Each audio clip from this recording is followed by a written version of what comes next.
So last night, I think we all saw the reports that the Nats, I guess, have maybe turned a corner where they're at least fielding some offers to maybe gauge some interest in Bryce, which is always sort of interesting if this actually plays out. I still find it almost impossible to believe that they'll actually go through with it. But I guess there are how many hours left? 10 hours? Yeah, about 10 that. hours left for them. I'm sure Mike is probably up by now.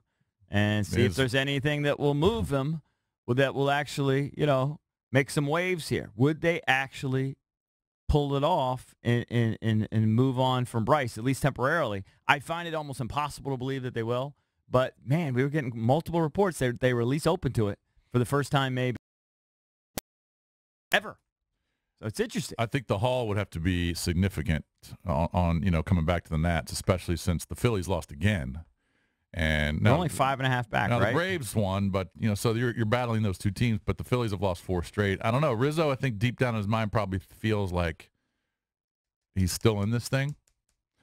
And, well, they are. They just have to play better. And you trade Bryce. Obviously makes it harder.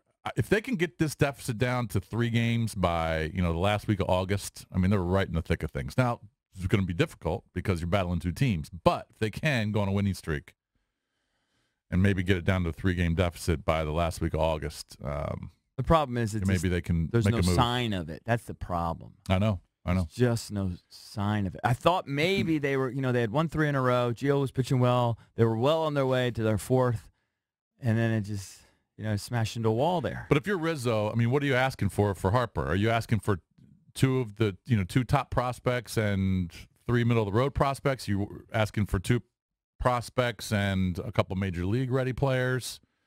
Are you just trying to get whatever you can get for them? What are you asking for? He knows. He knows his worth at this point. I trust him. Like he knows He knows very well what their chances of re-signing him are. I mean, do you want a deal similar to the Machado deal, where you get 5 players, including a top prospect? Is that going to get it done? Or are you just going to say, F it, we're going to try and win this thing with them? I don't know. It has to factor in what do they think their chances of re-signing him are. That has to be a factor. And Mike knows. He's got a good idea. He knows if they're in the running or not. He knows if the Lerners are going to spend the money and if the Boris is just hell-bent on just squeezing him for every penny. Yeah. If Boris and Bryce are hell-bent on making the last penny that they can, then I don't think that they'll be able to resign. But if he feels stronger about possibly winning the division this year, then I wouldn't even think about re-signing him. If you feel better about possibly winning this division with Harper, then you can't trade him. If you don't think you can win the division, then I think you have to deal him. Yeah, I think his but belief again, that if you can get that deficit down to 2-3 first, well, here's the you thing. can still win it. I don't like the idea that, and Mike said it on our show, and you're like, yeah, that makes sense. And a lot of people have been echoing it the last few days. Well, the Aroldis Chapman thing. You could just rent them out and then get them right back.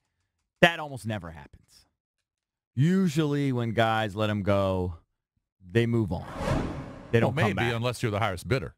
Yeah, but it's not that. It's not rare. It's not common, but if you're the highest bidder, then you can still get them. Well, 2 things there. Again, I stand by my point. It almost never happens. And B, I don't think they'll be the highest bidder. Then you're probably not going to get them. So if they move them, I think if and I don't think they will. If they move him, you'll never see Bryce Harper, in my opinion, in a Nats uniform. Certainly not in the next few years. Although his number might be decreasing based on the year he's having. You think it would a little bit? I mean, if he's going to hit 45 homers and hit 290, he can command whatever he wants. But if he's going to hit 220, that number probably goes down.